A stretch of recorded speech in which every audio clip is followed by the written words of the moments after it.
Assalamualaikum warahmatullahi wabarakatuh. Salam. Waalaikumsalam.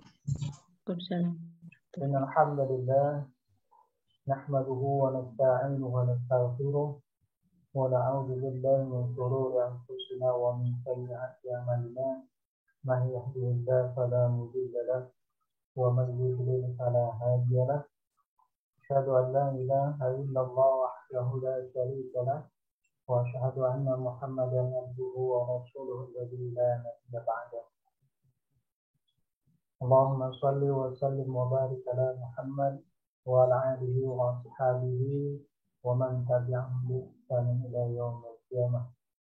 Rabbi sadri wa yassir li amri wa hlul 'uqdatam min lisani yafqahu qawli. Puji syukur pada Allah Subhanahu wa taala telah banyak karunia dan nikmat yang kita terima.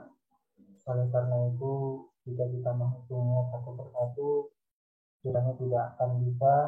Oleh karena itu, mari kita selalu bersyukur atas nikmat dan karunia yang masih saja diberikan Allah kepada kita. Lebih khusus pada malam hari ini, kita juga masih diberikan kenikmatan karunia dalam bentuk majelis ilmu, meskipun dalam virtual. Ya, alhamdulillah kita bisa menyaksikan atau mendengarkan langsung penjelasan kitab atau Riyasiyah. Alhamdulillah sudah masuk ke edisi ke-23. Alhamdulillah. Ya, mudah-mudahan Bapak Ibu jamaah sekalian tetap dalam keadaan sehat dan kemudian istiqomah bisa mengikuti kajian ini hingga nanti di sesi akhir bagian kitab. Khusus kepada guru kita juga Ustaz Budiana yang telah bersedia menyiapkan waktu untuk menjelaskan atau menjadi penelaah kitab ini, mudah-mudahan menjadi amal jariah buat beliau. Ini bisa menjadi amal buat kita, bekal buat kita khususnya dalam dakwah di masyarakat. Salawat dan salam tidak lupa selalu kita sampaikan kepada junjungan kita Nabi Muhammad Sallallahu Alaihi Wasallam. Insyaallah pada malam hari ini kita akan lanjut baru Ustaz ya.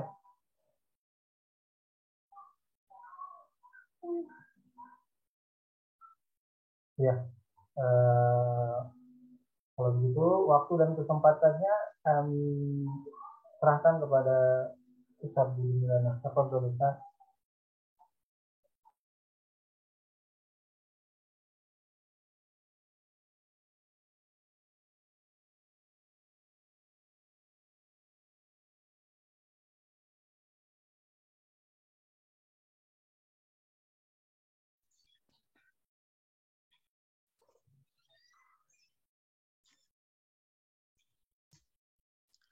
Ya, bismillahirrahmanirrahim. Assalamualaikum warahmatullahi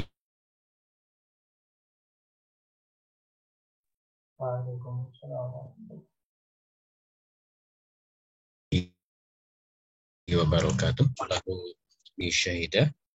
Asyhadu an la ilaha illallah wa asyhadu anna Muhammadan abduhu wa rasuluh la nabiyya ba'da.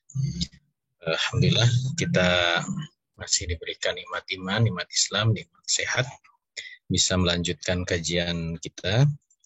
Mohon maaf ini beberapa kali tertunda ya, karena ada satu dan lain hal. Kita sudah masuk ke pembahasan tentang tanggung jawab publik ya.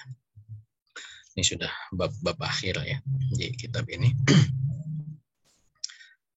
Di bab ini membahas tentang masalah kepemimpinan ya. Kalau kita baca bagaimana kemudian kriteria pemimpin yang mesti dimiliki oleh umat Islam ya. Karena ini menyambung dengan pembahasan sebelumnya tentang sistem pemerintahan.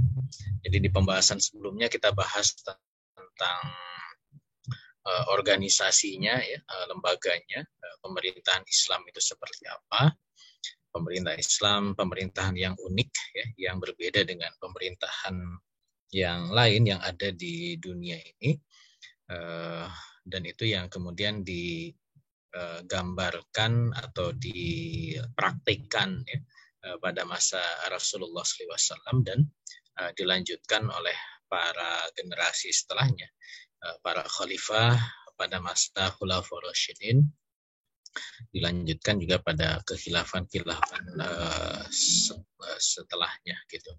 Walaupun memang praktika apa yang dijalankan oleh Rasulullah SAW ini tentu itu yang ideal gitu ya, karena memang rujukan kita kan kitabullah wa sunnah Rasulullah SAW gitu. Sehingga ketika ada praktika-praktika pada generasi setelahnya, terutama pasca Khulafaur Rasyidin yang tidak sejalan dengan apa yang dicontohkan oleh Rasulullah SAW dan para sahabat, maka ini menjadi catatan dan tentu kita harus luruskan dan kembalikan ya, sebagaimana apa yang dicontohkan oleh Rasulullah SAW. Nah, itu kita sudah bahas tentang organisasinya ya, tentang sistem pemerintahnya. Nah, di bab berikutnya bahas tentang siapa yang memimpin organisasi itu. Walaupun memang tidak secara spesifik membahas tentang kepemimpinan, tapi kalau kita baca bab ini memang membahas tentang kriteria penguasa yang harus dimiliki oleh umat Islam. Walaupun di bagian akhir itu juga menegaskan terkait dengan pelaksanaan aktivitas pemerintahan ini tidak semata bergantung kepada pemimpin, tetapi juga ada tanggung jawab dari umat. Makanya kemudian diberi judul sebagai tanggung jawab publik ya. Artinya menjalankan aktivitas publik itu tanggung jawab siapa gitu. Ya tentu yang paling utama adalah orang yang diamanahi untuk menjalankan aktivitas publik ini, makanya disebut tanggung jawab publik. Tapi ternyata ada juga kewajiban bagi umat ya untuk kemudian melakukan langkah-langkah tertentu yang memang oleh hukum syariat itu diberikan koridornya untuk menjalankan tanggung jawab publik ini. Baik, kita masuk ya. Jadi Allah Subhanahu wa taala memerintahkan atau menentukan tanggung jawab publik itu ke tangan pemerintah. Jadi dialah yang bertanggung jawab terhadap urusan publik.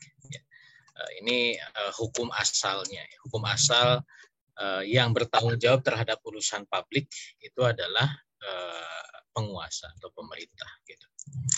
Mengapa? Karena dia itu ya pemimpin. Ya. Dalam hadis disebutkan kulukum ra'in wa kulukum mas'ulun an ra'iyatihi. Jadi ada yang diperintahkan untuk bertanggung jawab terhadap pihak yang dipimpinnya gitu.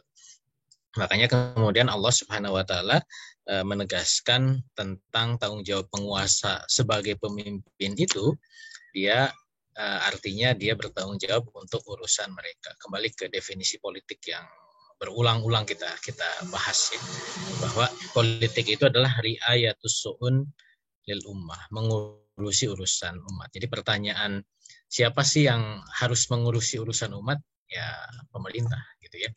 Seperti itu. Walaupun nanti ada juga kewajiban bagi warga negara ya untuk juga terlibat di dalam tanggung jawab publik ini. Jadi Allah menjelaskan tanggung jawab penguasa sebagai pemimpin itu, dan juga dia harus bertanggung jawab terhadap warga negaranya.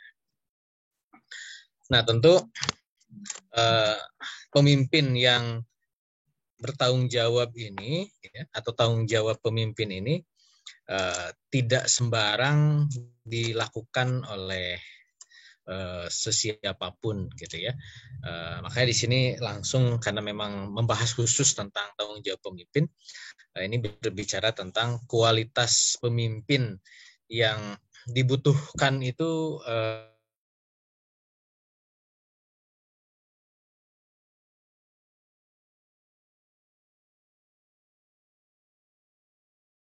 seperti apa gitu. Nah, memang standar teori ya. Nah, kalau kita baca tentang teori kepemimpinan ini kan teori yang sangat general ya, yang sangat umum. Hari Ahad kemarin saya diminta bicara juga tentang masalah sosok teladan pemimpin Rasulullah SAW sebagai teladan pemimpin dalam masyarakat Islam ya, dalam momentum Hijriyah ini. Jadi kalau kita baca tentang teori kepemimpinan itu ya sangat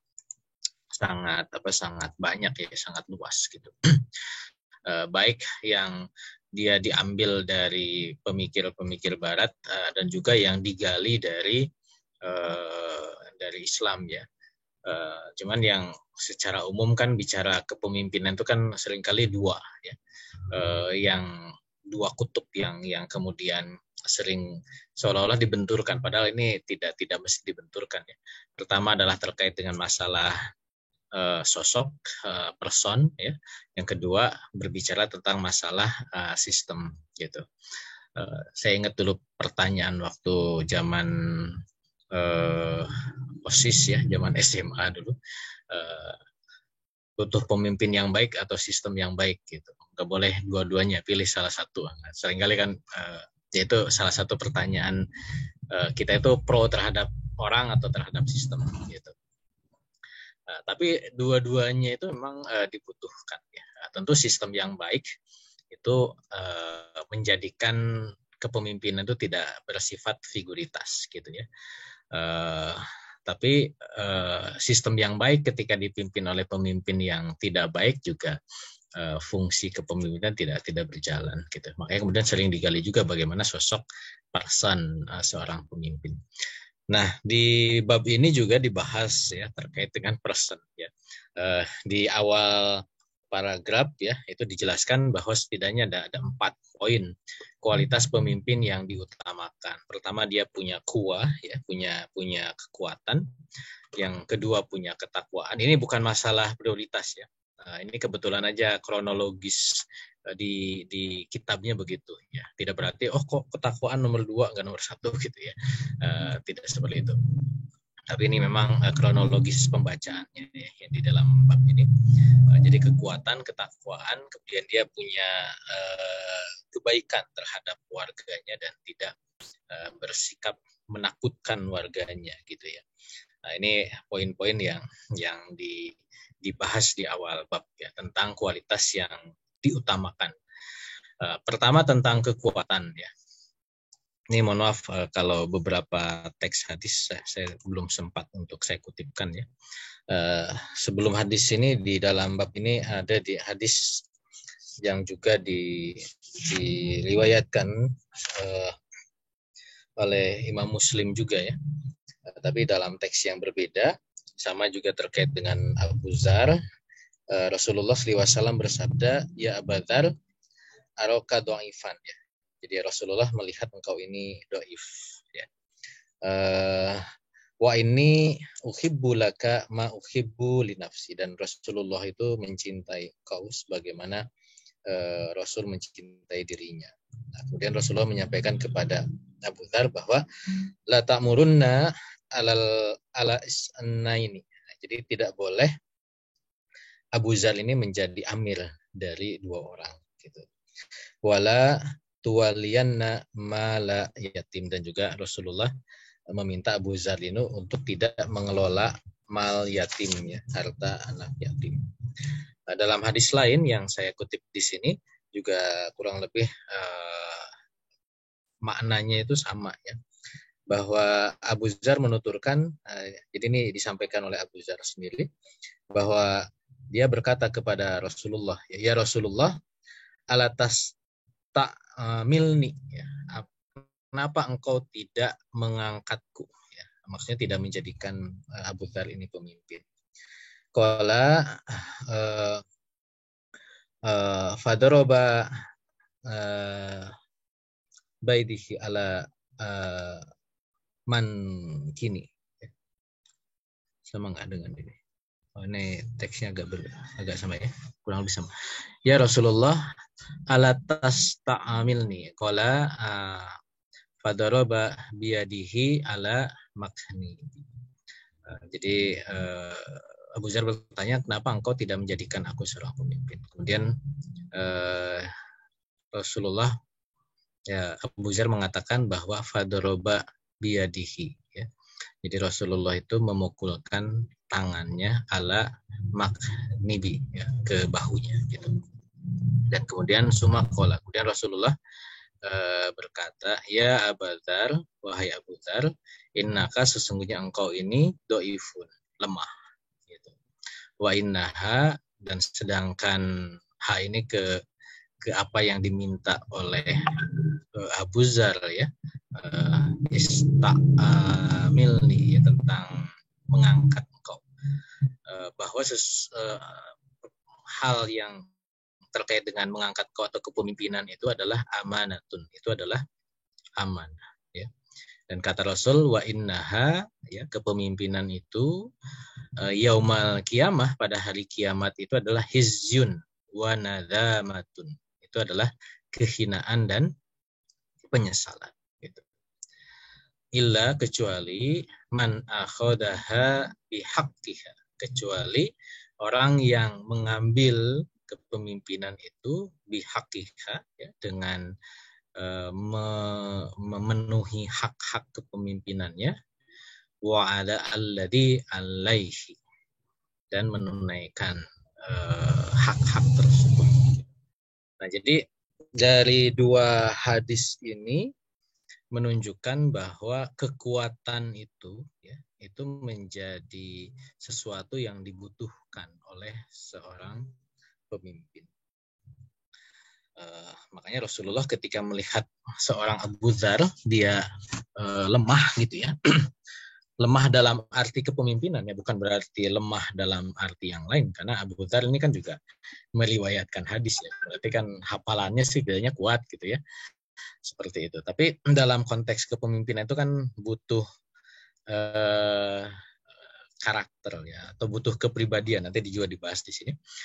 Butuh sosok yang memenuhi kriteria kepemimpinan gitu, dan itu tidak setiap orang gitu, ya. Makanya ada yang menyebutkan kepemimpinan itu ada teori berdasarkan bakat gitu, ya, karena memang garis tangannya itu sudah tergariskan, dia pemimpin gitu, ada tulisannya pemimpin. gitu ya. Ya, itu ini aja anekdot, ya.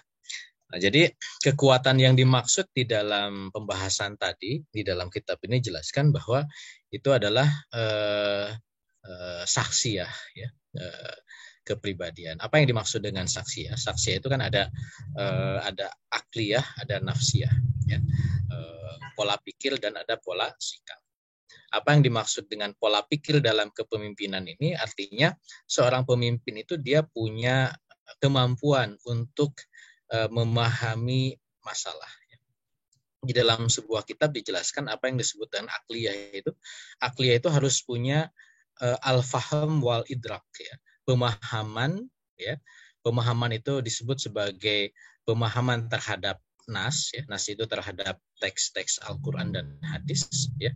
Dan al-idrak. Al-idrak itu adalah pengetahuan tentang fakta, gitu. Orang yang punya pola pikir yang baik berarti dia punya pengetahuan yang baik terkait dengan nas, ya. Ayat-ayat Quran, hadis gitu. Dia punya kemampuan yang baik. Nah, yang kedua, dia juga tidak cukup itu gitu, ya. Tidak cukup dia seorang hafiz gitu, ya. Dia hafal hadis sekian ribu gitu, ya. Tapi juga dia harus punya al-idrak. Karena ini berkaitan gitu, ya. Karena kalau dia hanya paham nas tapi tidak idrak, tidak punya pemahaman terhadap fakta, pengetahuan terhadap fakta, ini juga tidak akan membentuk pola pikir yang benar. Contoh yang sederhana adalah misalkan kita tahu bahwa daging babi itu haram, ya. Kenapa? Karena ada dalilnya kan. Tahu ada dalil yang mengharamkan babi itu artinya dia punya pemahaman terhadap nas, ya. Hurimat alaikumul khinzir misalkan ayatnya gitu, ya, dan juga ada ayat-ayat dan hadis yang lain. Nah, berarti dia sudah punya kecukupan untuk memahami nas. Tapi ketika khinjir itu apa sih gitu ya? Daging babi itu gimana sih? Ini kan berarti idrok, pemahaman terhadap fakta, pengetahuan terhadap fakta. Ketika di sini ada banyak ibu-ibu ya di pasar gitu ya, bisa nggak bedakan? Ini daging babi, ini daging sapi. Nah, kalau sapi dengan ayam mungkin gampang bedainnya gitu ya. Nah, karena jenisnya ini unggas, ini ya apa? Ya sapi itu binatang berkaki 4 gitu ya. Itu beda jenis dagingnya. Tapi ketika babi dengan sapi gitu ya, atau misalkan dengan kambing, nah itu kan kalau tidak punya idrok repot itu membedakan. Nah, jadi seorang pemimpin itu harus memahami fakta-fakta gitu. Karena banyak nanti praktikanya gitu ya. Dia ngerti tentang dalil, tapi ketika dihadapkan dengan fakta dia tidak ngerti tentang fakta tersebut. Misalkan tentang bunga itu riba atau bukan, gitu ya. Ini contoh fikihnya gitu ya. Bunga bank itu riba atau bukan. Gitu. Ini kan berarti pemahaman terhadap fakta. Asuransi itu keharamannya di mana, gitu ya. Nanti kan dia harus ngerti dalil-dalil, kemudian ini memetakan asuransi itu secara fakta dikaitkan dengan dalil itu seperti apa. Atau yang sering juga rame misalnya dalam konteks fikih, ini hilal awal bulan atau ini planet gitu ya yang kelihatan sekelebat. Nah, ini kan membedakan hilal atau bukan itu kan fakta gitu ya. Tidak semua orang itu bisa gitu. Tentu dalam konteks kepemimpinan ini adalah masalah penyelesaian kemasyarakatan gitu ya.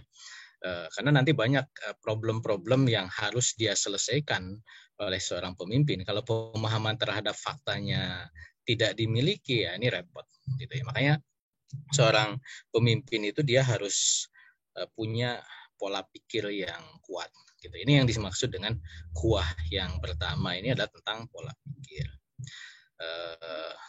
Makanya tidak disyarat, tidak ya artinya tidak cukup gitu ya seorang pemimpin itu dia cukup hafiz Quran misalkan atau dia hafal hadis sekian ribu hadis, tapi juga tadi dia harus punya kelengkapan pola pikir gitu ya. Karena kalau itu lemah ya dia nanti tidak akan benar di dalam menyelesaikan berbagai permasalahan. Nah, yang kedua, saksiyah ini, kekuatan saksiyah ini juga pola sikap atau pola jiwa ya. Pola jiwa itu dua hal. Pertama adalah dia paham bahwa dia itu sudah diamanahi atau diangkat sebagai seorang pemimpin. Ya kan? Karena ada orang diangkat jadi pemimpin nggak ngerti dia itu diangkat sebagai seorang pemimpin gitu ya. Ya harus ngerti tanggung jawab sebagai seorang pemimpin gitu ya. Karena hadisnya kan tadi jelas ya. Kullukum ra'in wa kullukum mas'ulun an ra'iyati. Karena fungsi kepemimpinan itu salah satunya adalah tanggung jawab. Ya.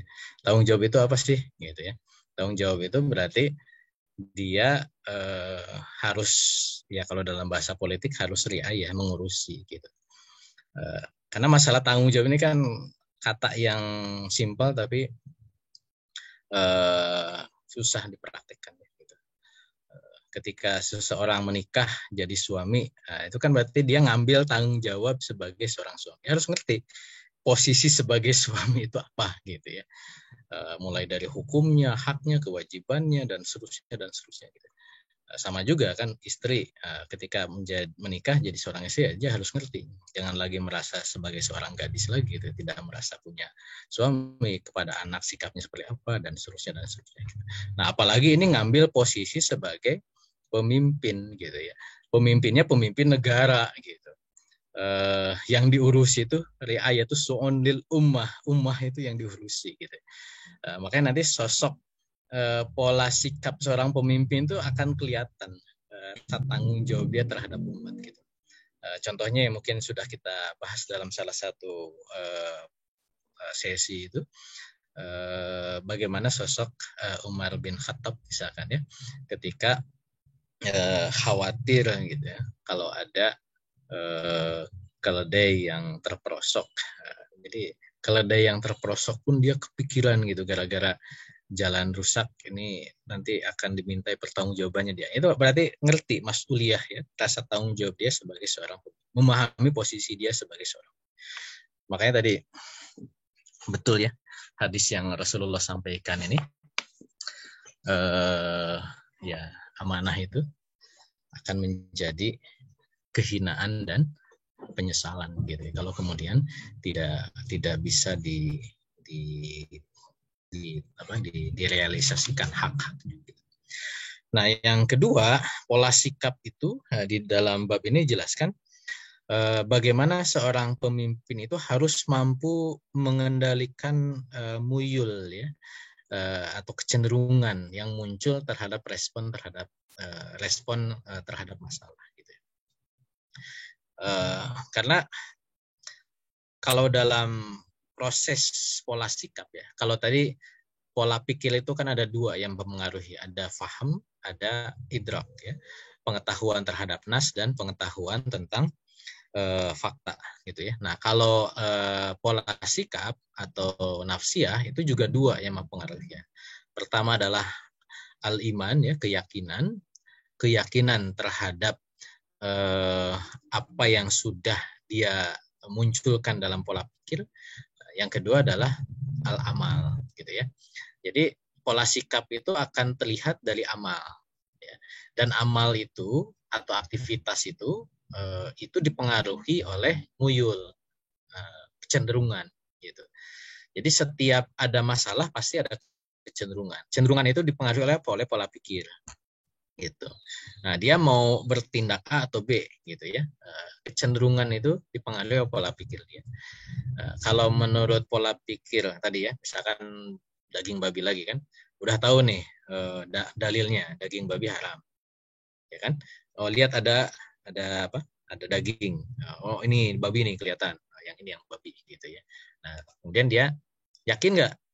Yakin itu berarti tadi dipengaruhi pola pikir kan. Yakin dengan nas nggak? Oh, yakin ini ayat Allah haram mutlak ya, nggak ada keraguan. Dan dia juga yakin dengan idroknya. Ini benar yakin ini babi ya, bukan daging yang lain. Nah, berarti ada keyakinan al-iman. Nah, masalahnya nanti yang menentukan berikutnya ada amal. Yakin tapi tetap dimakan gitu ya. Kenapa tetap dimakan ya? Karena kecenderungan gitu ya. Ya karena memang karakter manusia itu kan begitu. Ya, Allah sendiri sudah jelaskan di dalam Al-Qur'an ya. Falhama fujuraha wa taqwa. Ada kecenderungan kepada sifat fujur dan takwa ya. Allah berikan dua jalan, hadain ya. Ada dua langkah manusia itu.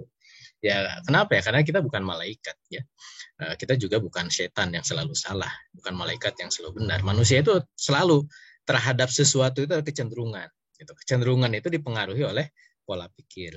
Ya. Tapi ya kalau di dalam kitab Saksiyah juz awal itu ya, mungkin nanti bisa dikaji. Itu ada yang disebut dengan sughrat fis suluk ya. Ada apa namanya? Cacat di dalam perilaku gitu ya. Mungkin karena ada hawa nafsu gitu ya, mungkin ada godaan dari manusia lain. Oh, ini babi haram, tapi enak loh. Misalkan ada godaan. Apalagi kita gaul dengan orang-orang non muslim gitu ya, kamu nggak pernah nyobain pada enak banget. Akhirnya keyakinan dia itu jadi tergerus. Itu kecenderungan itu bisa berubah. Gitu. Atau tadi ada was-was gitu ya. Yang membuat dia ragu. Gitu. Nah, seorang pemimpin itu dalam teori kepemimpinan umum itu dijelaskan tentang kualitas kepemimpinan itu akan dilihat dari bagaimana kemampuan dia untuk melakukan decision making proses, ya, proses pengambilan keputusan. Ini dalam teori kepemimpinan dibahas seperti itu. Dan itu dibahasakan dengan black box ya. Jadi itu kotak hitam yang kita nggak tahu sebenarnya pengambilan keputusan itu pilihan-pilihan itu berdasarkan apa. Makanya dalam teori politik itu selalu disebutkan itu black box ya, itu kotak hitam yang tidak pernah bisa diprediksikan dengan mutlak 100%. Kalau A pasti A, B pasti B gitu ya. Ya karena ini ilmu sosial ya. Karena tadi manusia itu punya, kalau dalam bahasa saksiyah itu punya muyul ya, punya kecenderungan yang bisa dinamis ya. Makanya kita tidak bisa pastikan orang yang tadi ya, misalkan pola pikirnya sudah oke, hafalan Qurannya bagus, pemahaman faktanya bagus, tapi ternyata menyeleweng juga. Ya itu mungkin ya, itu mungkin. Ya. Tidak ada yang maksum ya. Karena ada situasi dan kondisi. Kalau kita baca sirah itu banyak peristiwa-peristiwa semacam ini. Di dalam kitab Saksi itu kan dijelaskan tentang surat Suluk itu bagaimana ada bahkan selevel sahabat ya, sahabat Rasulullah SAW radhiyallahu anhu, mereka pun melakukan surat Suluk gitu, kekeliruan di dalam pilihan-pilihan. Kita kan mendengar bagaimana terjadi kisah perang Siffin. Itu kan antar sahabat berperang, perang Jamal ya, antara sahabat berperang. Padahal yang menarik itu dalam sirah itu dalam perang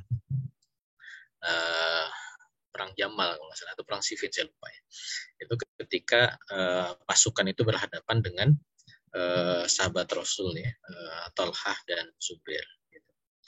Thalhah dan Zubair ini kan termasuk salah satu dari 10 sahabat yang dijamin masuk surga kan. Gimana kita memerangi orang yang orang itu dijamin masuk surga kan gimana? Kan repot gitu ya. Padahal dia itu bughot. Jadi orang yang dijamin masuk surga itu bughot. Bughot itu melawan negara gitu ya.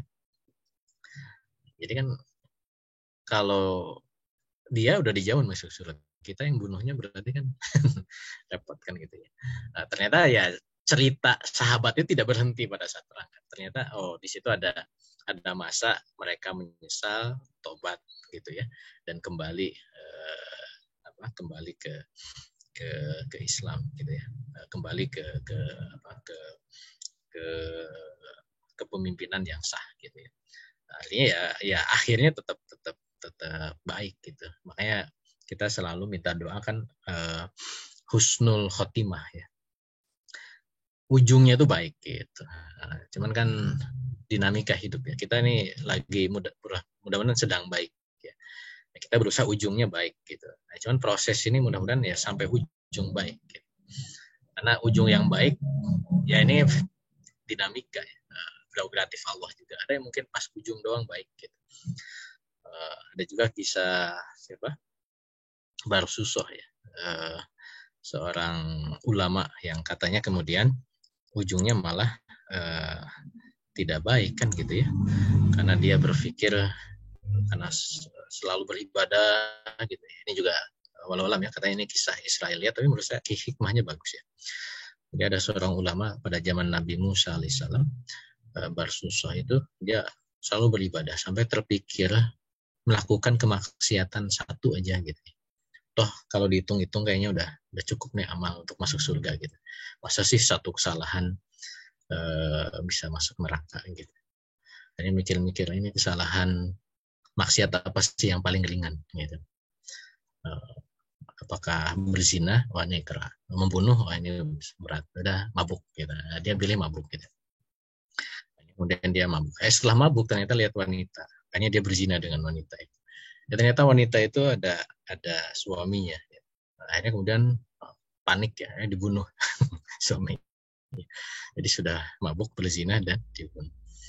Akhirnya dia nyesal, ditangkap kemudian penjara, menyesal.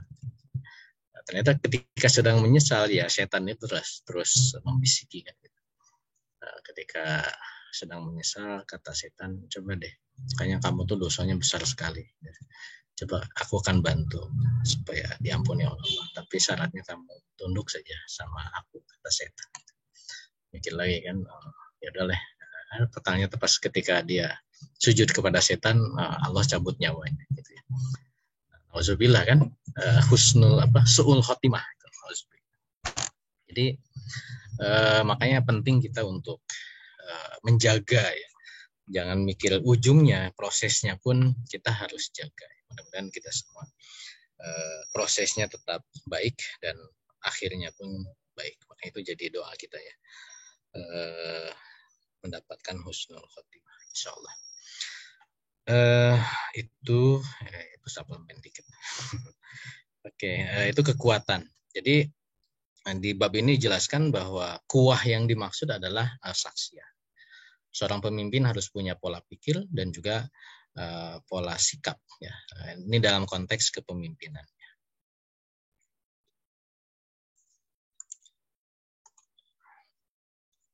Nah, saksiyah ini, nah tadi kan poin pertama kan kekuatan. Ya.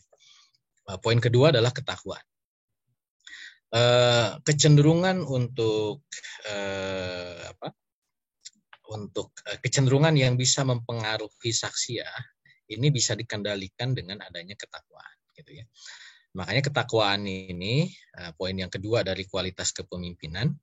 Ketakwaan itu diperlukan untuk menjauhkan pemimpin dari pengaruh buruk yang lahir dari pola sikap dia, gitu. Jadi cara supaya kecenderungan atau muyulnya itu selalu baik, maka itu dengan membangun ketakwaan. Ya. Ketakwaan itu diperlukan untuk itu. Dan ketakwaan ini diperlukan pertama untuk pemimpin itu untuk kontrol pribadi. Makanya pilar terlaksananya syariat itu kan 3 ya.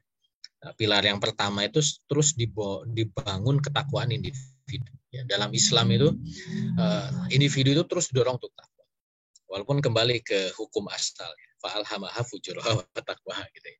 Kita didorong untuk takwa, tapi karakter fitrah manusia itu ya selalu saja ada godaan-godaan yang menjadikan dia menyeleweng gitu.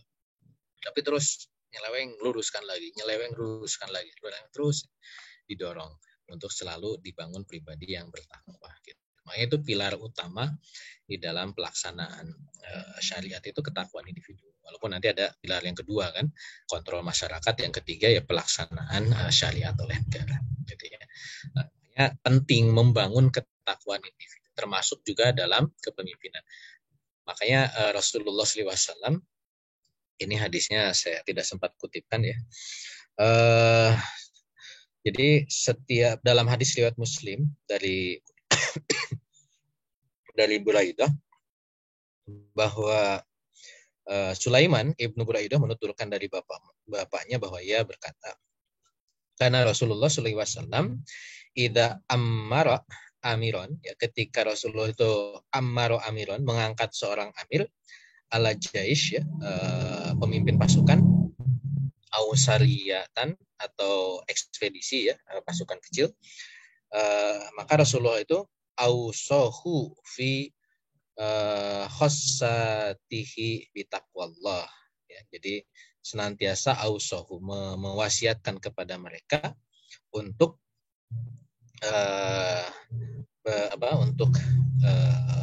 dengan wasiat bitaqwallah, wasiat takwa kepada Allah, gitu ya.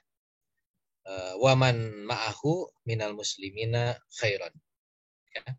Dan dia juga mewasiatkan untuk senantiasa memperlakukan dengan baik orang muslim yang bersama dia, gitu ya. Jadi yang diwasiatkan oleh Rasulullah kepada pemimpin perang itu takwa, gitu. Jadi diminta untuk takwa kepada Allah. Dan itu yang kemudian juga menjadi wasiat, ya. Kalau laki-laki nih setiap Jumat itu diwasiatkan takwa oleh khotib Jumat. Dan itu jadi rukun khutbah Jumat, ya. Lalu cuman ya lama-lama kan jadi seremonial gitu ya. takwa akhirnya nggak ngerti takwa itu apa gitu. Padahal takwa itu ya tadi untuk kontrol pribadi gitu ya. Dan ketakwaan itu juga ketika difahami itu akan membuat dia faham tentang posisi sebagai pemimpin apa, yaitu tugas utamanya adalah untuk menjalankan mengurusi urusan umat gitu. Makanya kalau kita lihat kisah para pemimpin Islam ya, sejak zaman Khulafaur Rasyidin sampai pada masa kekhilafahan itu kan ketika dinasehati oleh kaum muslimin yang lain itu adalah dengan nasihat takwa gitu. Diminta untuk takwa dulu kepada Allah. Ya kalau dia paham tentang fungsi nasihat takwa itu ya insya Allah pemimpin itu kemudian ya bisa diingatkan gitu ya. Nah, ketakwaan ini nanti akan melahirkan sikap khauf ya, rasa takut dan muraqabah. Nah, ini juga buah dari ketakwaan adalah lahirnya atau adanya sikap takut dan muraqabah. Muraqabah itu apa? Merasa dimonitor oleh Allah Subhanahu wa taala. Baik dalam keadaan sembunyi ataupun dalam keadaan terang-terangan gitu ya. Makanya dengan ketakwaan itu ini memang dimensi spiritual ya dalam kepemimpinan gitu. Jadi kontrol utama dalam kepemimpinan Islam itu ketakwaan. Bahwa nanti ada apa? Kalau di dalam struktur pemerintahan sekarang ya, ada inspektorat, namanya kan inspektorat, itu tukang menginspeksi gitu ya. Kemudian ada aparat penegak hukum ya, mulai dari polisi, kejaksaan dan seterusnya gitu ya.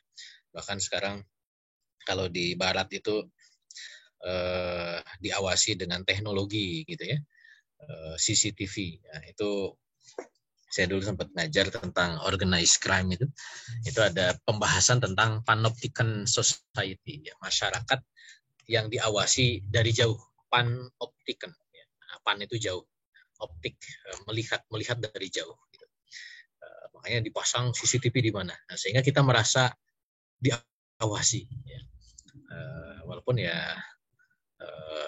namanya juga teknologi kan ya bisa juga direkayasa gitu ya. Pasti butuhkan CCTV-nya mati gitu ya. Pasti butuhkan CCTV-nya rusak gitu. Padahal dipasang CCTV itu untuk memonitor. Nah, kalau dalam Islam ya didorong dulu, ditakut-takuti dengan dimensi spiritual gitu ya. Dengan sikap muraqabah gitu. Nah, dengan adanya sikap takut dan muraqabah, maka seorang pemimpin muslim itu dia akan menjauhkan dia dari sikap zalim gitu ya. Karena nanti dia ngerti ini tidak dimensi dunia gitu ya, ada dimensi akhirat. Nah, dia bisa lolos dalam pengadilan dunia, tapi tidak mungkin lolos dalam pengadilan akhirat gitu ya. Kezaliman yang dilakukan di dunia itu pasti akan mendapatkan balasan di akhirat. Nah, cuman kan untuk masuk ke dimensi akhirat itu kan dimensi spiritual, ketakwaan. Jadi nggak bisa dimaterialisasikan ya dengan faham materialism ya. Sekarang semua serba diukur duniawi ya. Kenapa? Karena fahamnya sekuler ya nggak masuk gitu ya. Nah, dalam Islam makanya sistem pemerintahan Islam atau sistem yang dibangun oleh Islam itu ya tetap dimensi ukhrawi itu menjadi dimensi yang penting gitu. Dan untuk bisa masuk ke dimensi ukhrawi itu ya masalah akidah, masalah keimanan gitu. Dan itu menjadi pondasi dalam bernegara gitu. Dan ini tidak akan pernah sejalan dengan konsepsi kenegaraan yang dibangun dalam prinsip-prinsip sekularistik gitu. Kalau sekarang kan jadi repot di Indonesia ini kan, mengakui Tuhan gitu ya, kata-kata takwa itu dimunculkan tapi tidak membawa pengaruh dimensi ukhrawi gitu ya. Makanya jadi pabaliut kata orang Sunda itu ya, kacau balau gitu ya. Hanya seremonial, hanya slogan, dimensi-dimensi ukhrawi itu gitu. Tidak memberikan asar pengaruh gitu ya terhadap sistem kenegaraan, sistem pemerintahan, sistem kemasyarakatan gitu. Padahal realitasnya ini kan masalah keimanan itu kan harus diselesaikan di awal ya. Masalah keimanan itu. kita itu hidup selamanya atau akan mati kan itu. Nah, setelah mati itu jadi tanah atau dibangkitkan kembali, ada pertanggungjawaban atau tidak, itu harus diselesaikan di awal gitu ya. Dimensi akidah keyakinan itu. Kalau itu sudah ketemu jawabannya gitu ya, tentang Uqdatul Kubro gitu ya, dari mana manusia berasal, apa tugas manusia dunia, kemudian setelah mati mau kemana, nah, itu nanti harus memberikan pengaruh dalam hidup gitu, termasuk juga dalam penataan masyarakat, dalam membangun kemasyarakatan, dalam membangun negara gitu. Nah, sekarang kan seolah-olah hal-hal yang sifatnya spiritual itu hanya apa, tempelan-tempelan semata gitu, tidak memberikan pengaruh gitu. Bahkan ketika membawa-bawa agama itu dianggap mencampur adukan urusan privat dan publik ya. Padahal tadi itu harus diselesaikan di awal. Kita terlepas dari Tuhan atau ada hubungan dengan Tuhan gitu ya. Kalau ada hubungan, apa hubungannya? Kalau ada hubungannya ya sudah dipraktikkan gitu. Nah, itu hal-hal yang harusnya diselesaikan ya. Kalau enggak ya seperti sekarang gitu ya. Agama itu hanya sekadar apa namanya? Lipstick ya, hanya sekedar aksesoris saja. Nah, tetapi sikap takut dan muraqabah itu tidak, dia akan menjauhkan dari sikap zalim, tapi bukan berarti akan menjadi lemah gitu ya. Kenapa? Karena pemimpin itu dia butuh sikap keras dan tegas gitu ya. Karena muraqabah itu juga melahirkan ketaatan terhadap perintah Allah gitu. Dan perintah-perintah Allah terhadap kezaliman di dunia itu juga ada perintah untuk menegakkan hukum secara keras dan tegas ya. Ini bahasa kitabnya begitu ya. Contoh misalkan ya, ketika ada pencurian hukumannya menurut Al-Qur'an potong tangan ya. Wasyariku wasyarikatu faqtu aydiyahuma. Ya, dia berpegang teguh aturan Allahnya, pencurian potong tangan. Tentu setelah melalui proses pembuktian ya. Dan ada syarat potong tangan itu seperti apa, itu dipenuhi kaidah-kaidah hukum syariatnya gitu, dan itu harus dijalankan gitu. Makanya Rasulullah SAW itu menyampaikan, walaupun Fatimah, kalau saja Fatimah binti Muhammad itu melakukan pencurian, ya akan dipotong tangan juga, seperti itu. Kenapa? Karena lurus untuk taat kepada perintah Allah Subhanahu wa Ta'ala. Nah, jadi bukan berarti takut dan muraqabah itu menjadi lemah gitu ya. Tapi dia ya karena memang diawasi oleh Allah, ditunduk dan taat terhadap aturan gitu. Nah, termasuk juga bersikap lembut ya terhadap keluarganya, karena memang dia diperintahkan juga oleh syariat bahwa pemimpin itu tidak boleh apa namanya menyusahkan masyarakatnya gitu. Seperti itu. Di dalam apa namanya bab ini dikutipkan sebenarnya beberapa hadisnya, cuman saya nggak sempet ya. Nih mohon maaf nih, nyiapin materinya nggak lengkap gitu ya, hadis-hadisnya. Misalkan terkait dengan tidak menimbulkan kesulitan. Di sini ada hadis dari Aisyah radhiyallahu anha. Dia berkata, saya mendengar Rasulullah SAW bersabda di rumahku, kata Aisyah. Apa yang disampaikan Rasulullah, Allahumma man waliya min amri, ya Allah, kata Rasul, man waliya min amri, barang siapa yang diberikan tanggung jawab kepemimpinan ummati, ya, kepemimpinan umat, syai'an fa syaqqa alaihim, ya. Dia menimbulkan syai'an, kesulitan, fa syaqqa alaihim, fasyaqqa alaihim, mengurusi sesuatu, fasyaqqa alaihim, dia memberikan kesulitan atas umatku itu, umatnya Rasul, faskuk alaihi, faskuk alaih. Maka Rasulullah mendoakan juga dia berikan kesulitan.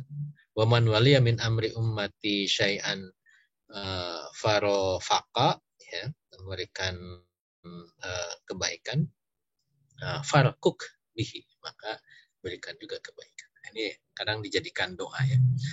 Doa kalau kita sebel sama penguasa karena memberikan kesulitan, bisa baca doa. Allahumma wa man waliya min amri ummati syai'an fashaqqa alaihim faskuk alaihi wa man waliya min amri ummati syai'an farafaqa bihi farakuk bihi. Nah ini artinya di hadis ini menunjukkan bahwa seorang pemimpin itu tidak boleh memberikan kesulitan bagi umat. Juga dalam hadis lain ya, Allah memerintahkan pemimpin itu menjadi orang yang memberikan kabar baik, mubasyir, ya, bukan menjadi orang yang menakutkan, munafir. Gitu. Abu Musa radhiyallahu anhu meriwayatkan bahwa Rasulullah SAW bersabda,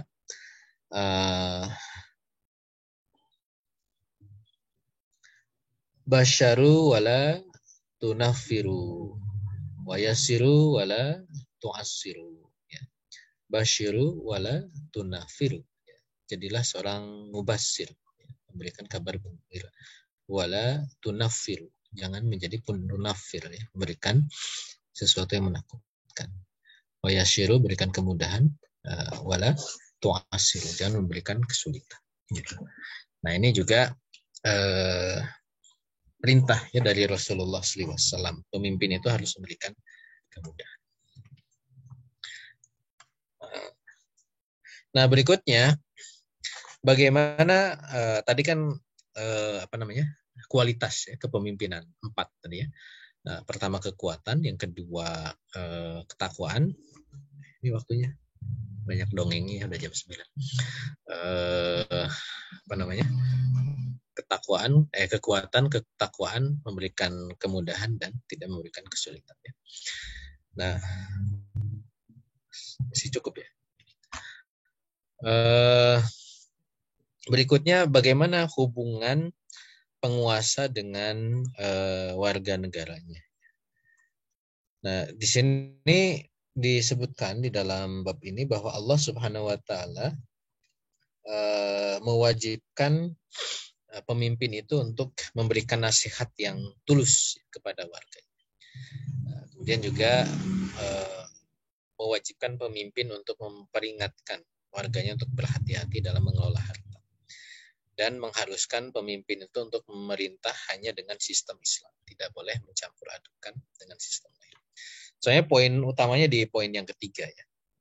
Nasihat, berhati-hati ini kan apa sih ya, kalau kita bahasakan pembahasannya adalah apa sih tupoksi ya, tugas pokok dan fungsi dari pemimpin, yaitu memerintah dengan sistem Islam gitu. Jadi mengatur masyarakat ini dengan aturan-aturan Islam. Nah, ini ada beberapa hadis yang dikutipkan juga bahwa Allah Subhanahu wa taala mengharamkan surga ya bagi pemimpin yang tidak memberikan nasihat kepada umatnya atau pemimpin yang mengambil harta umat. Di sini dikutipkan beberapa hadis ya. Rasulullah SAW bersabda ya, ma min amiri yali ya, barang siapa yang diberikan kedudukan amrul muslimin oleh Allah untuk mengurusi urusan kaum muslimin, summa la yajhadu lahum ya, wayan sohu illa lam yadkhul mahumul jannah. Jadi ketika pemimpin itu tidak la yajhadu lahum ya, tidak mengurusi ya, wa yansohu, tidak memberikan nasihat, maka dia lam yadkhul ma'ahumul jannah, tidak akan mencium bau surga ya. Hadis riwayat Bukhari. Kemudian hadis lain, ma min yali ra'iyatan minal muslimin fayakumuna wa huwa ghasun. Enggak boleh pemimpin itu ya, kalau dia seorang pemimpin kemudian fayamutu, dia mati, wa huwa ghasun, dan dia matinya itu dalam keadaan ghasun, curang, ya, lahum kepada umatnya itu, illa haramallahu alaihi al-jannah. Maka Allah mengharamkan dia masuk surga. Nauzubillah. Jadi nggak boleh pemimpin itu curang terhadap warganya. Kalau mati dalam keadaan curang masuk neraka. Bukan masuk neraka ini. Haram masuk surga. Nah, kemudian juga dalam hadis lain, ma min amri yali amarul muslimin summa la yazhadu lahum wa yansahu ila lam yadkhul ma'humul jannah sama hadis tadi ya. Jadi dia harus memberikan nasihat ya. Nah, kemudian juga dalam hadis lain likulli mughadirin ya, setiap pengkhianat ya, liwaun. Jadi para pengkhianat di akhirat itu akan membawa liwa. Jadi liwa itu juga bendera pengkhianat di akhirat. Namanya bendera ya, liwa dalam makna bahasa. Yaumal qiyamah. Yurfa'u bi qadri ghadrihi ya. Yang akan dikibarkan ya, sesuai dengan tingkat pengkhianatannya. Ala wala ghadira a'dhamu ya, jadi pengkhianatan yang a'dham yang paling besar itu adalah min amri ammatin ya. Jadi pengkhianatan terhadap umat. Jadi pengkhianatan terhadap umat itu adalah pengkhianatan yang paling besar di hari kiamat ya. Nah, juga seorang pemimpin nggak boleh curang ya dalam harus apa? Ya tidak boleh curang dalam pengelolaan harta. Ya. Dia harus mengelola harta rakyat dengan benar. Ini juga dalam hadis yang sangat terkenal ya. Jadi ketika Rasulullah SAW mengutus Ibnu Utaibah ya, mengut zakat dari Bani Sulaim, dan dia datang kepada Rasulullah dan Rasulullah nanya tentang tugas tadi ya. Kemudian Ibnu Taibah ini menyampaikan kepada Rasulullah, ini untukmu ya Rasulullah, dan ini hadiah yang dihadiahkan kepada. Nah, maka Rasulullah SAW bersabda, mengapa engkau tidak duduk saja di rumah bapak dan ibumu sampai hadiah itu datang kepadamu, kalau memang benar. Gitu. Makanya Rasulullah menyampaikan ya dalam hadisnya ya. Fayati ahadukum ya, datang kepadaku seseorang fayaqulu hadalakum dan mengatakan ini untuk engkau Rasul maksudnya wahadihi hadiyatun uhdiyat li dan ini hadiah yang dihadiahkan kepadaku fahalan lalu kenapa tidak saja jalasa fi baiti abihi wa baiti ummi, kenapa dia tidak duduk saja di rumah bapaknya atau ibunya ya, hatta ya tiyahu hadiyatah, sampai datang sendiri hadiah itu. In kana shadiqan, jika itu benar ya, karena nggak mungkin kan hadiah itu datang kalau dia diam saja. Dia dapat hadiah itu karena jabatan ya kan. Maka kata Rasulullah, fa wallahi, demi Allah, la ya'khudhu ahadukum ya. Jadi tidak boleh mengambil di antara kalian ini minha syai'an ya, dari tugas zakat tadi ya, sedikit pun bi ghairi haqqihi ya, dengan haknya. Illa ja'allah yahmiluhu yaumal qiyamah ya. Nanti Allah akan membalasnya, dia itu akan memanggul harta itu di hari kiamat ya. Alhamdulillah. Jadi tentang pengelolaan harta pun ini ditegaskan ya, harus benar gitu. Nah, berikutnya secara umum dari poin yang kedua tentang hubungan pemimpin dengan warga negara ini, Allah itu menentukan aturan yang harus diberlakukan oleh pemimpin itu adalah aturan Islam ya. Berdasarkan kitabullah dan sunnah Rasulullah. Walaupun nanti ada hak ya kepada pemimpin itu untuk melakukan ijtihad berdasarkan kitabullah dan sunnah Rasulullah. Dan melarang menggunakan sistem selain Islam atau mengambil sesuatu dari sistem selain Islam. So ini sudah kita singgung ya di dalam pembahasan sebelumnya tentang pemerintahan Islam itu. Ya. Makanya hadis ayat-ayatnya kurang lebih sama yang dikutip di dalam bab ini di Quran surat Al-Maidah ayat 44 ya, potongannya ya, ayat 45 dan ayat 47. A'udzubillahi minasyaitonirrajim wa lam yahkum bima anzalallah faulaika humul kafirun. Wa ma lam yahkum bima anzalallah faulaika humuz zalimun ya. Wa ma lam yahkum bima anzalallah faulaika humul fasiqun. Jadi ketiga potongan ayat ini secara jelas menunjukkan kewajiban untuk memerintah itu dengan hukum Allah. Wa malam yahkum bima anzalallah. Jadi yang tidak memutuskan dengan apa yang diturunkan oleh Allah, itu kategorinya bisa salah satu dari tiga, fasik, zalim atau kafir. Nauzubillah ya. Nah, namun disebutkan bahwa tentu kan perkara yang dihadapi oleh pemimpin ini ada perkara-perkara yang baru kan. Karena manusia ini kan dinamis ya. Walaupun kita yakin bahwa Islam itu sudah diturunkan oleh Allah dengan khututun aridhahnya, dengan garis besar yang bisa menjawab seluruh perkara-perkara yang baru ini, karena akan dikembalikan kepada apa yang sudah disebutkan dalam Al-Quran dan Sunnah. Memang di situ nanti butuh proses istihad gitu, proses penggalian terhadap perkara yang baru. Misalkan sekarang apa? Ya kalau bunga bank itu bukan istihad, ya itu hanya tahqiq manat ya. Ini bunga ini riba atau bukan, itu tahqiq manat, bukan istihad gitu. Jadi faktanya itu ditelaah sesuai nggak dengan fakta yang diharamkan oleh Al-Quran dan Hadis. Istihad itu perkara yang baru, misalkan sekarang ada apa? Bayi tabung. Jadi bayi tabung ini kan butuh proses istihad gitu ya. Cloning misalkan, itu kan nanti butuh proses istihad karena fakta yang dihadapi itu harus kemudian dikait-kaitkan dengan nas-nas yang kemudian berkaitan dengan fakta tadi gitu. Kayak bayi tabung kan nanti persoalannya kan ini rahimnya rahim siapa gitu.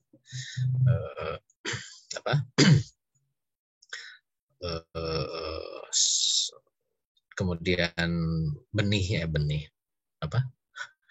bibit kok kayak binatang, bibit benih ya mohon maaf ya, sperma, ovumnya, ovum itu kan di sel telurnya punya siapa, spermanya punya siapa gitu ya. Kalau rahimnya kan juga ini rahim siapa, kan bayi tabung itu kan begitu. Selama jelas spermanya punya siapa dan pemilik sperma dan pemilik sel telur itu telah melakukan proses akad nikah, cuman karena mungkin secara fisik tidak bisa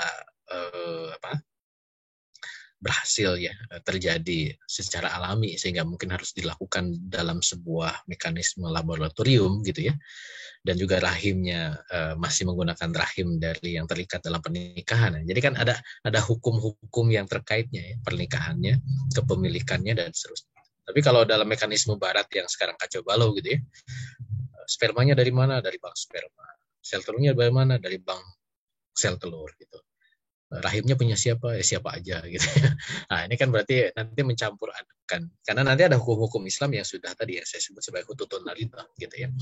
Tentang masalah nasab, masalah perwalian dan seterusnya gitu. Itu yang kemudian menjadikan batasan-batasan teknologi itu boleh berkembang selama masih sejalan dengan syariat. Nah di sini tadi ruang istihad gitu, yang diberikan kepada seorang pemimpin ketika dia mampu melakukan proses istihad. Tentu istihad ini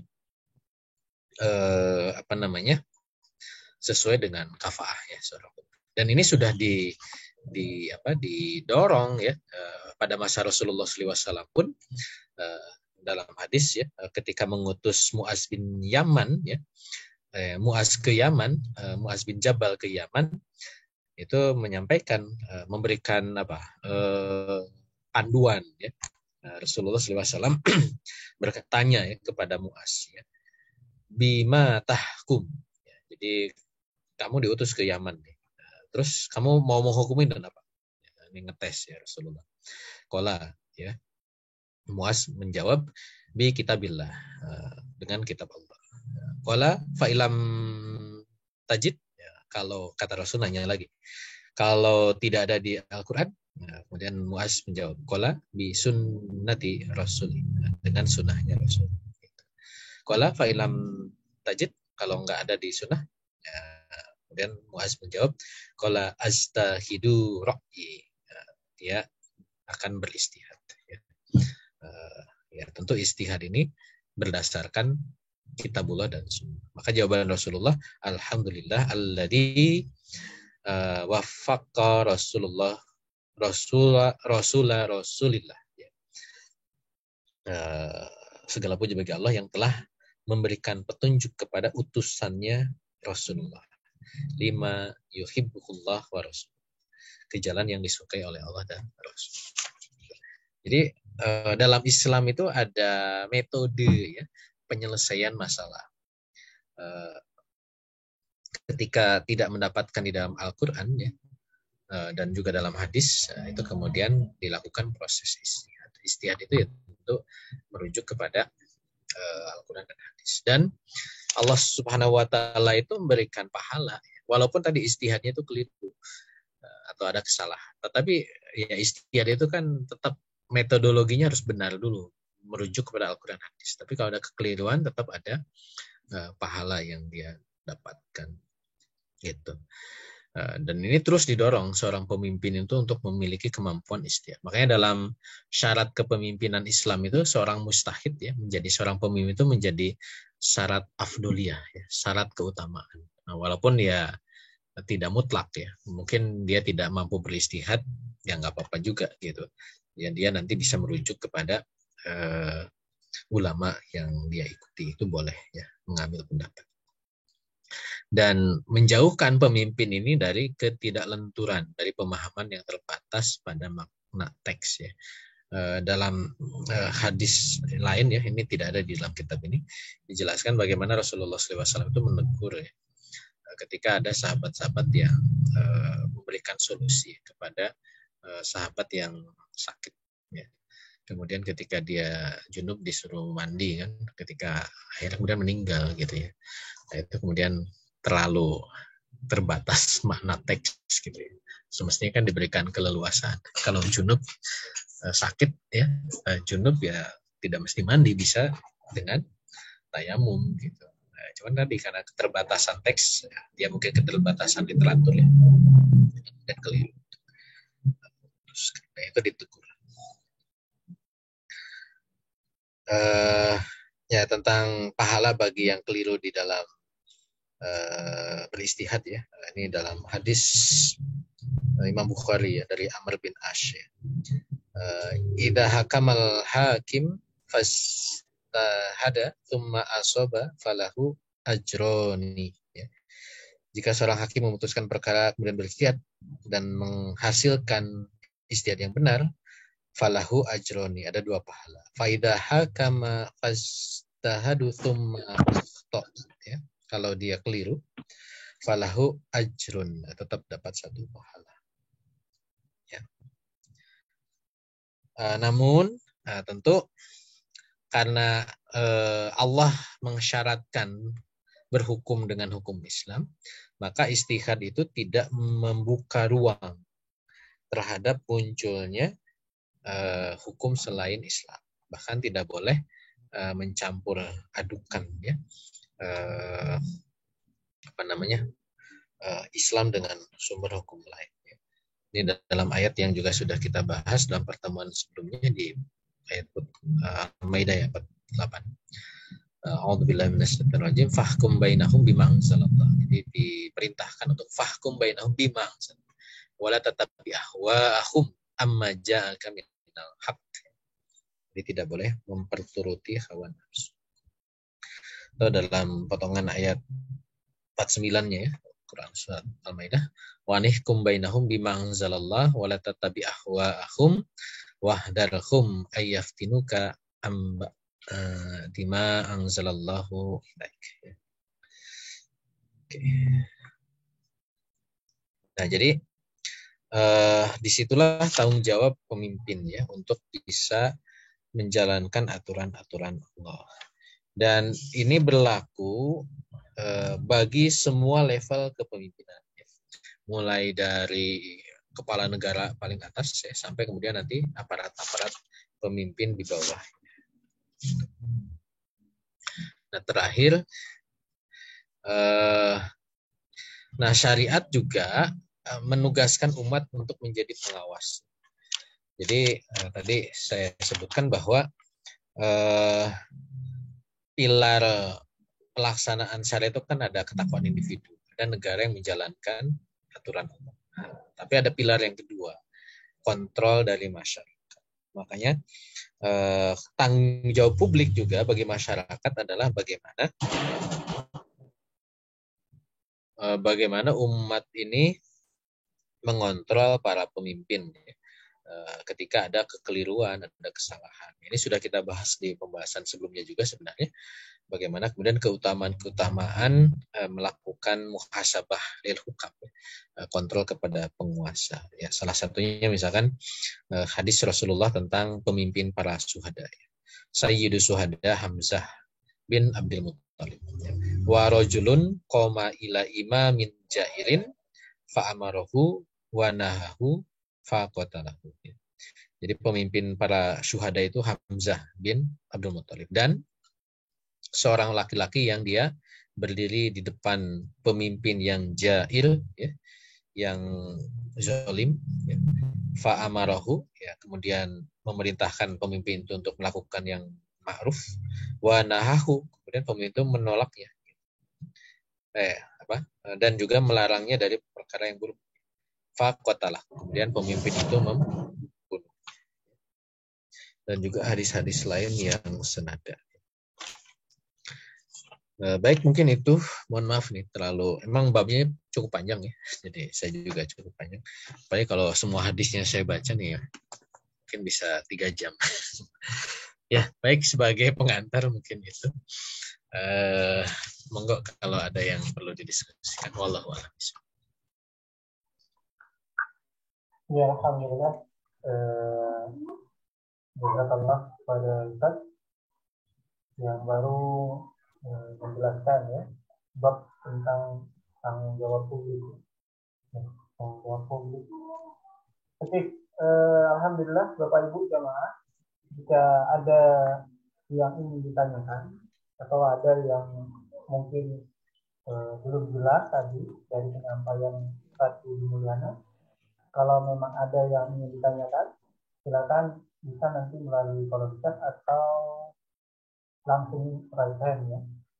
Oke, ini sudah ada pertanyaan ya. Coba kita baca.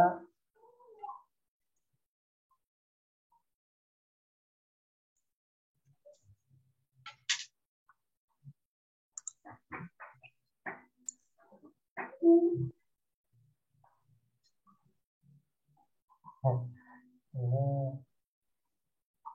kayaknya bisa dibaca Ustaz, pertanyaannya Ustaz. Karena ini nanti masuk ke YouTube lah nanti. Agak struktural ini. Ya mungkin personal ya, kasusik yang ketemu. Kira-kira gimana Ustaz jalan keluarnya Ustaz? Ini ada problem dari Ibu Ati ya, Umar. Nah, kira-kira mungkin ada semacam solusi untuk problem yang bisa saja ini ketemu ya, bukan ibunya saja, mungkin juga ada beberapa teman-teman kita juga ya. Kira-kira gimana nih Pak? Ya, ini umum saja ya. Artinya kalau kita menemukan saudara-saudara kita Muslim ya yang melakukan kemaksiatan, maka bentuk tanggung jawab kita itu melakukan muhasabah ya, melakukan memberikan nasihat ya.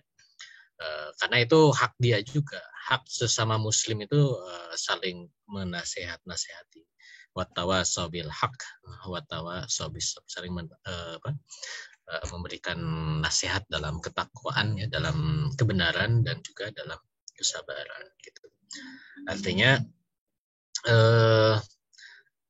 ya kita punya tanggung jawab untuk menasehati, ya. Dan nasihat itu tidak perlu melihat senioritas, ya, atau pangkat jabatan. Makanya tadi hadis itu kan jelas, ya, bahwa seorang laki-laki dia bisa menasehati seorang pemimpin gitu, dan ya walaupun resikonya dibunuh, ya, tapi itu bukan resiko, ya, itu duniawi, dibunuh itu resiko. Tapi ketika pahalanya setara dengan pemimpin syuhada kan bukan resiko lagi, itu kenikmatan akhirat kan gitu, seperti itu. Jadi nasihat itu harus kita sampaikan, dan nasihat itu adalah bukti kasih sayang kita gitu. Makanya Umar bin Khattab itu sangat menyenangi, ya, mendapatkan kritik. Bahkan ketika ada kritik terhadap Umar dan Umar itu salah, itu beliau sangat bersyukur gitu. Ada kan ini dua pihak ini harus sama, ya. Kita orang, ya, anggaplah kita yang menasehatinya ngerti bahwa kita memang tanggung jawab menasehati, tapi orang yang dinasehatinya juga harus paham bahwa orang menasehati kita itu bentuk rasa kasih sayang dia kepada kita gitu. Karena kalau kita dibiarkan dalam kemaksiatan, dibiarkan di dalam kesalahan, berarti kan membiarkan kita dalam sesuatu yang menjerumuskan kita kepada neraka Allah. Berarti dia nggak sayang kita dong gitu. Makanya kalau saya sering membahasakan dakwah itu wujud kasih sayang gitu, ya. Kita mendakwahi orang, kita menasehati orang itu karena kita sayang kepada mereka gitu. Nah, cuman kadang kasih sayang itu bertepuk sebelah tangan. Kita sayang, dianya tidak merasa disayangi oleh kita. Nah, ini nanti bahasa komunikasi, ya. Bahasa komunikasi, cara, uslub gitu, ya. Ya tentu kita harus ngerti karakter orang, ya, apalagi dia mungkin pejabat, dia itu senior, berarti kan kita harus belajar tentang uslub atau cara-cara yang ma'ruf di dalam saling menasehati. Misalkan contoh, ya, kita tidak menasehati di depan publik gitu, ya. Lagi ngisi forum, ternyata salah, kita kritik di forum, nah itu ngajak ribut gitu, ya.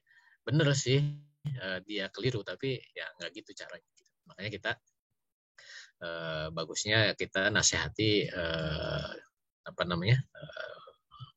empat mata gitu, ya, bersembunyi bersama-sama gitu, dengan kondisi yang juga suasana yang lembut gitu, tidak dalam kondisi sedang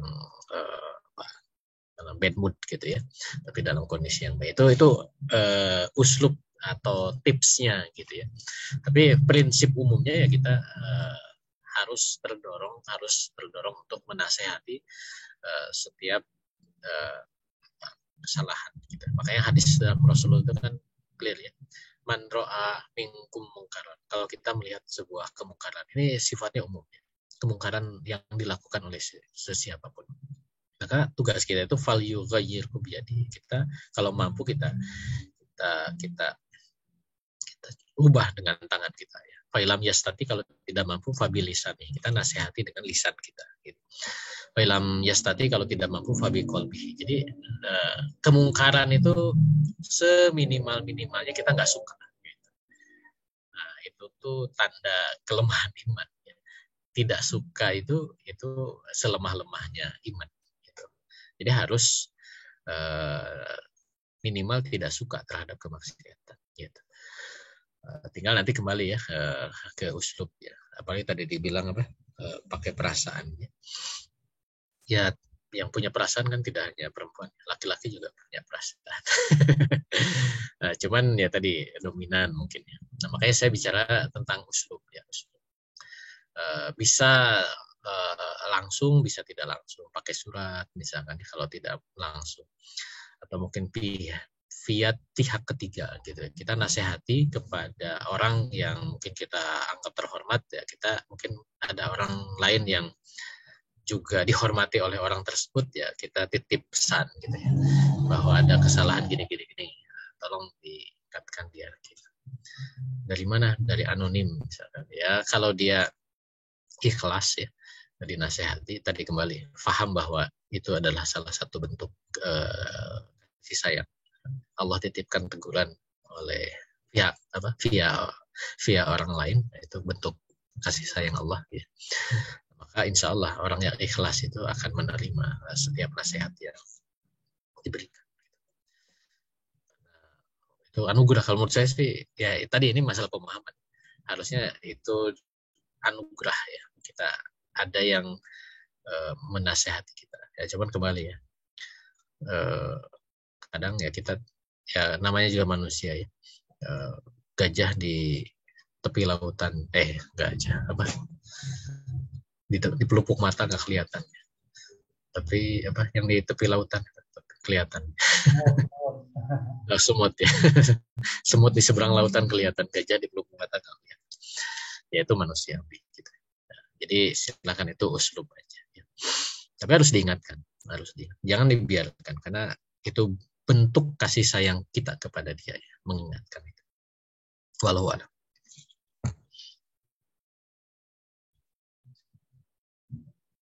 Ya, alhamdulillah, mungkin ini kasusik ya, bisa dipahami ya, buahnya uslub ya, memang harus saling memahami lah ya, empati ya. Mohon maaf jika nanti jawaban ini mungkin boleh jadi tidak semua Ustaz ya bisa masuk, ya tinggal dipilih lah. Kalau begitu saya ingin tanya Ustaz, sebelum ada lagi nggak ya yang tanya? Kalau belum, saya ingin tanya Ustaz, kalau untuk bab ini ya kira-kira arahnya kemana Ustaz? Bab tentang tanggung jawab publik ya, apakah tanggung jawab publik ini bisa kita lakukan meski sistem pemerintahan Islam itu belum tegak, atau memang dia dijalankan meskipun khilafah itu nanti akan tegak? Artinya sebelum sekarang lah, ini kan belum ada ini. Apakah kemudian dilakukan sekarang atau kapanpun meskipun nanti khilafahnya sudah tegak atau berjalan, atau karena memang dibatasi waktu ya? Ya, ini kan sebenarnya tidak bisa dilepaskan dengan pembahasan bab sebelumnya ya, tentang sistem pemerintahan Islam gitu. Makanya tadi saya di awal menjelaskan kemarin sebelumnya kita bahas tentang dimensi organisasinya. Nah, tanggung jawab publik itu berbicara tentang pemimpinnya ya, yang mengorganisasinya gitu. Makanya di dalam pembahasan tanggung jawab publik juga kembali ditegaskan tentang pemimpin Islam itu ya harus berhukum atas hukum Allah, kan gitu ya. Tidak boleh dia memimpin dengan aturan-aturan selain dari hukum Allah gitu. Karena nanti pembahasannya ke pembahasan yang lebih filosofis gitu. Riayatus sunil ummah ya, mengurusi urusan umat itu mau ngurusi dengan apa gitu kan? Kan itu pertanyaannya gitu. Kalau diterapkan dengan aturan-aturan selain aturan Allah, mungkin tadi aspek-aspek personalitasnya bisa muncul gitu ya, sosok-sosok person ya. Kayak contoh ya, saya bahasakan ketika bicara kepemimpinan Islam hanya melihat sosok person Rasul, tetapi dipahami sebagai personal, bukan sistemik. Itu kan sering dibahasnya bahwa Rasul itu punya 4 sifat: sidik, amanah, tabligh, fatonah. Gitu. Maka seorang pemimpin yang Islam itu orang yang sidik, benar, yang tabligh, menyampaikan apa adanya, fatonah, pintar, ya. sidik, amanah, tablik, fatonah, ya amanah gitu. Nah, cuman kan ini ketika dilepaskan dari kerangka sistem, tablik itu apa? Menyampaikan hukum Allah harusnya kan gitu. Fatonah itu kepintaran dalam mengelola negara, kepintaran berdasarkan apa gitu. Ya tentu berdasarkan aturan Allah gitu. Amanah ya. Ya, yang disebut amanah itu ya menjalankan aturan Allah. Kalau mengatur masyarakat tidak dengan aturan Allah itu tidak amanah gitu ya. Disuruh potong tangan kata Allah ini malah di penjara, itu nggak amanah kan gitu. Disuruh dirajam bagi yang zina ini malah dikawinkan, nah, itu kan nggak amanah gitu. Jadi dimensinya harus dibawa ke dimensi sistemik gitu. Makanya tidak cukup kalau hanya sekedar melihat dari aspek personal. Gitu. Jadi dua-duanya harus dua-duanya harus dijalankan, sistemnya dan personnya. Gitu. Ya, walau. Jadi bisa kita sampaikan bahwa tanggung jawab hidup ini sama hal dengan urusan umat tadi yang dijadikan tanggung jawab oleh penguasa berarti ya. Oke. Kalau dari Bapak Ibu masih ada yang ingin bertanya?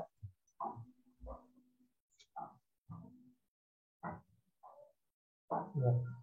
Sekarang mau masuk pukul 21:31.